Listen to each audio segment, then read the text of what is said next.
Grabe yan. Kim at Paolo, may new offer na project. After the Alibi, Paolo binasag na ang leading lady na ipapalit. Kim Pao may bagong proyekto na naman. Kung bago ka lang sa channel na ito, huwag kalimutang mag-like, share, comment, and subscribe. Matapos ang matagumpay na seryeng The Alibi, muling nagbabalik ang tambalang Kim Chiu at Paolo Avellino sa isang bagong proyekto na tsak na magpapakilig at magbibigay ng bagong hamon sa kanilang mga tagahanga. Kim Pao muling magsasama sa isang bagong proyekto. Ayon sa mga ulat, ang Dreamscape Entertainment ay nag-anunsyo ng isang bagong proyekto na tampok ang tambalang Kim Chiu at Paolo Avellino. Ang bagong serye ay isang romance suspense na tsak na magbibigay ng bagong dimension sa kanilang tambalan. Ang proyekto ay pinangunahan ng parehong team na nasa likod ng kanilang naunang matagumpay na serye. Ang linlang na kinabibilangan ni na Direk FM Reyes, Direk Jojo Sagin at manunulat na si Danica Domingo. Ang The Alibi ay isang patunay na kanilang mahusay na chemistry at ang kanilang kakayahang magdala ng iba't ibang karakter sa kanilang mga proyekto. Paolo Avellino may ibinunyag tungkol sa kanyang susunod na leading lady sa isang kamakailang panayam. Ibinahagi ni Paolo Avellino ang ilang detalye tungkol sa kanilang susunod na leading lady. Ayon sa kanya, ang bagong leading lady ay isang kilalang aktres na may malalim na karanasan sa industriya. Bagamat hindi niya binanggit ang pangalan, ang mga pahiwatig ay nagbigay ng ideya sa mga tagahanga kung sino ang maaaring maging bahagi ng kanilang bagong proyekto. Mga haka-haka ng mga tagahanga. Dahil sa mga pahiwatig na ibinigay ni Paolo, nagsimula ng maghinala ang mga tagahanga kung sino ang magiging bagong leading lady ni Kim Pao. Ang mga pangalan ni na Ann Cortez, Nadine Lostri at Catherine Bernardo ay lumutang sa mga usap-usapan. Gayunpaman, wala pang opisyal na anunsyo mula sa Dreamscape Entertainment hinggil sa aktris na ito. Ano ang maaaring aasahan sa bagong proyekto? Bagamat wala pang opisyal na detalye tungkol sa bagong proyekto, inaasahan ng mga tagahanga na ito ay magiging isang serye na puno ng suspense, romance at mga twist na magpapa-excite sa kanila. Ang mahusay na chemistry ni na Kim at Paolo ay tsak na magdadala ng bagong kulay at saya sa kanilang mga tagahanga. Habang ang mga detalye tungkol sa bagong proyekto ni na Kim Chiu at Paolo Avellino ay patuloy na ipinagpapaliban, ang kanilang mga tagahanga ay sabik na naghihintay sa kanilang muling pagsasama sa isang bagong serye. Ang mga pahiwatig na ibinigay ni Paolo ay nagbigay ng bagong sigla at excitement sa mga tagahanga at tsak na ang kanilang bagong proyekto ay magiging isang malaking hit sa telebisyon. Kaya ang tanong ng karamihan, sino kaya ang papalit at magiging bagong lady or bagong leading lady ni Paolo Avellino?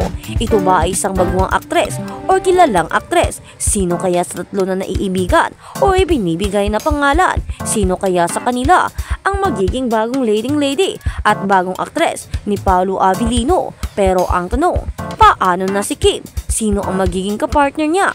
Ayos lang ba para kay Kim na magkaroon ng bagong leading lady si Paolo Avellino? Ang tanong din, ayos lang ba kay Paolo? Dahil para namang umagri na siya sa statement na ito. Siya pa nga diba ang magre-reveal kung sino dito ang babae at ang papalit kay Kim Chiu.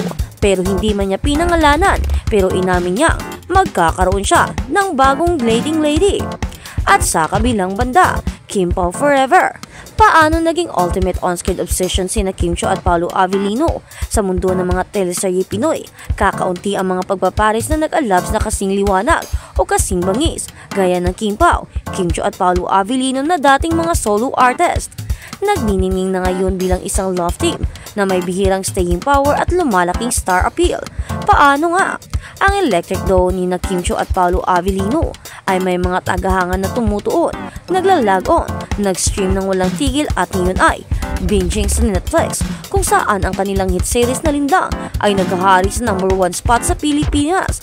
Tama yan, mula sa web hanggang sa malawak na screen, opisyal na nilang nasakop silang lahat.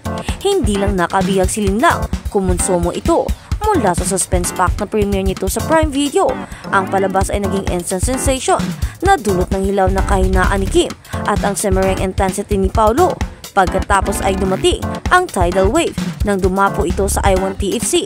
Muling nagsisigawan ang mga manonood, lalong lumakas ang buzz ng mahanap ni Linlang ang daan sa kapamilya online life. pagkatapos ay sumabog sa live-ring TV na ginawang diehard fan ang mga casual na nanonood at ngayon ito ay nangunguna sa mga charts sa Netflix na nagpapatunay na ang Kim Pao ay hindi lamang isang love team, sila ay isang kilusan. Gayunpaman hindi nagsimula ang apoy dito, sina Kim at Paolo ay parehong hamak na nagmula sa hamak reality TV roots, si Kim bilang bubbly teen at si Paolo Avellino bilang brooding heartthrob. Nakakabilib ang chemistry nila, hindi malakas, hindi marangya, makapangyarihan lang, magnetic at hindi maikakailang totoo. Hindi lang sila pinapanood ng mga tagahanga, nararamdaman nila sila.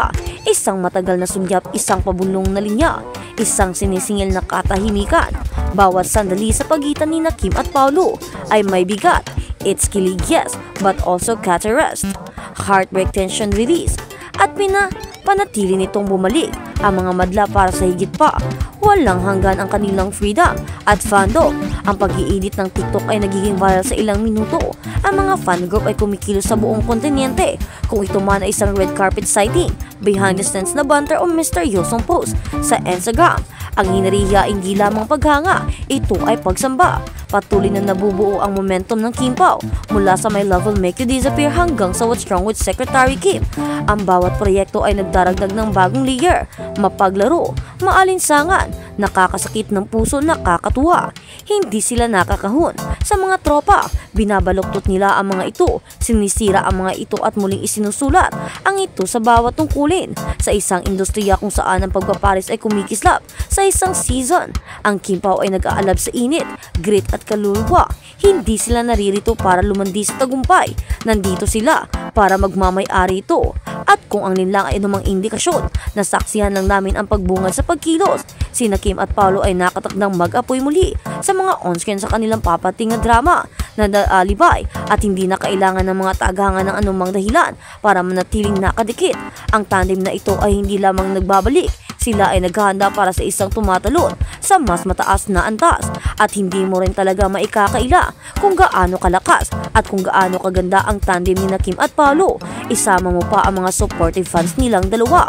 Hindi mo talaga maikakaila. Tulad ng kanilang pelikulang title na The Alibay, walang dahilan at walang alibay na masasabi ang mga tao or ang kahit na sinong mga bashers pa dyan dahil makikita mo na talaga kung gaano kalakas ang karisma nilang dalawa pag magkasama, lalo na't gumagawa ng pelikula. Hindi mo makikitaan ng papanggap, hindi mo makikitaan ng pag-a-acting.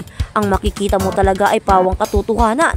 Talagang makikita mo kung gaano sila kaganda kung magkasama, kung gaano kalakas ang tandem nilang dalawa at enerhiya kapag sila ay nag-a-acting, kung gaano hindi nila ipinapakita na artista lang sila.